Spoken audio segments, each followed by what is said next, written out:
بسم اللہ الرحمن الرحیم۔ جنگ کا خطرہ۔ کس جنگ کا خطرہ؟ امریکہ ایران کشیدگی نشانہ کون ہے؟ دنیا کی نظریں پھر پاکستان پر جم گئی۔ بہت جلد امریکہ پاکستان کو یہ پیغام بھیجنے والا ہے کہ وہ ایران کے خلاف بلوچستان میں امریکی فوج کو پناہ دے، وگرنہ پاکستان کو اس جنگ میں امریکہ کے خلاف سمجھا جائے گا۔ ایسا ہی ایک پیغام مشرف دور میں بھی آیا تھا، یہ کہ پاکستان افغانستان کے خلاف ہمارا ساتھ دے، وگرنہ پاکستان کو اس جنگ میں امریکہ کے خلاف سمجھا جائے گا۔ مشرف نے بنا کوئی بحث کیے، بنا کوئی شرط رکھے امریکہ کو ویلکم کہا، جس پر امریکہ پریشان ہو گیا، کیونکہ امریکہ کا اصل ہدف تو پاکستان تھا۔ پھر کیا ہوا آپ کے سامنے ہے، جو ہوا پچھلے 10-12 سال میں۔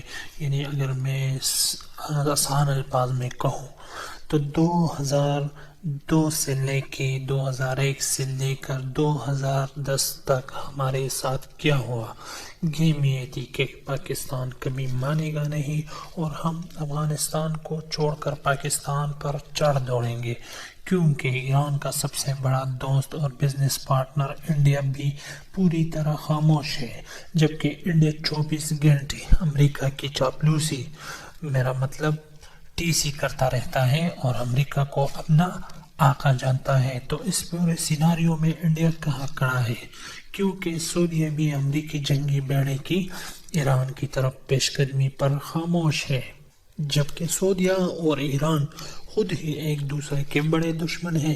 اس جنگ میں سعودیہ کہاں کھڑا ہے؟ دوسری طرف اسرائیل امریکہ کو ایران کے ساتھ براہ راست جنگ کرنے سے باز کر رہا ہے اور اسے سعودیہ کو ایران کے ساتھ لڑوانے کی تلقین کر رہا ہے۔ ایک بات یہ بھی ہے کہ امریکہ اور ایران جنگ کی صورت میں کس نے کہاں سے مورچہ سنبھالنا ہے، سعودیہ براستہ عراق یا پاکستان براستہ بلوچستان، کیونکہ ایران کی بڑی اور محفوظ سرحدیں تو انہی ملکوں سے ملی ہوئی ہے۔ ایک بحث یہ بھی ہے کہ اس جنگ سے کس کا نقصان اور کس کا فائدہ ہوگا۔ یقیناً جو امریکہ کے ساتھ کھڑا ہوگا اس کو فائدہ ہوگا، وہی خوب ڈالر کمائے گا، جیسا کہ پاکستان امریکہ افغان جنگ میں پاکستان بھی اس سہولت سے بہت دیر تک فائدہ اٹھاتا رہا ہے اور اربوں ڈالر سالانہ بطور امداد لیتا رہا ہے۔ خیر، ہم یہ بھول رہے ہیں کہ جہاں پاکستان و عراق کی بڑی سرحدیں ایران کے ساتھ جڑی ہوئی ہے، وہی ترکی کی سرحدیں بھی ایران کے ساتھ جڑی ہوئی ہے۔ اب یہاں کہانی میں ٹویسٹ آتا ہے، دیکھیں نا، امریکہ اور ترکی بھی ایک دوسرے کے بڑے حریف مانے جاتے ہیں، تو کیا یہ پروگرام ترکی کے لیے رچایا جا رہا ہے؟ کیونکہ 2023 میں ترکی پر لگی 100 سال کی تمام پابندیاں ختم ہونے والی ہیں۔ 100 سال کی پابندیوں میں رہ کر ترکی نے جو ترقی کی ہے وہ قابل تعریف ہے۔ پابندیاں ہٹ گئی تو ترکی کہاں پہنچ جائے گا؟ آپ یہ سوچ لیں۔ آپ یہ سوال بھی ڈٹ کے کھڑا ہے کہ اس لڑائی میں ترکی کہاں کھڑا ہے؟ خیر، واپس آ جائے، ترکی ابھی بہت دور ہے۔ ترکی میں گھسنے کے لیے 50% ایران پتہ کرنا ہوگا، اور ایران کو پتہ کرنے کے لیے پاکستان کو اس لڑائی میں شامل کرنا ہوگا، اور پاکستان و ایران سب کی سرحد بلوچستان میں واقع ہے اور بلوچستان میں سی پیک بن رہا ہے۔ اب آ گیا چین کا نام۔ سی پیک کا نام لیتے ہی ہمارے ذہن میں چین آتا ہے، کیونکہ چین کی مہربانی سے تو ہی سی پیک پروان چل رہا ہے۔ اب دنیا کچھ بھی کہے، اس وقت دنیا کی معاشی سپر پاور تو چین ہی ہے اور متوقع سپر پاور، اور یہ بات بھی امریکہ بہادر کو کہاں ہضم ہو رہی ہے۔ تو اس کے چتانی میں چین کہاں کھڑا ہے؟ چین تو ہرگز امریکہ کو بلوچستان میں قدم نہیں جمانے دے گا، کیونکہ گوادر پورٹ پر چین اربوں روپیہ لگا چکا ہے، اور بدقسمتی یہ کہ گوادر سے پانی کے راستے 1 گھنٹے کی مسافت پر ایران کی سرحد واقع ہے، یعنی پورے بلوچستان میں ایران کے قریب سرحد گوادر ہے، اور جنگ کے لیے نہایت مناسب جگہ بھی۔ یعنی اگر ایران و امریکہ جنگ ہوتی ہے تو امریکہ بلوچستان میں قدم رکھ لیتا ہے تو ہمارا سی پیک یعنی 30 to 40 سال کے لیے کڑے لائن میں لگ جاتا ہے۔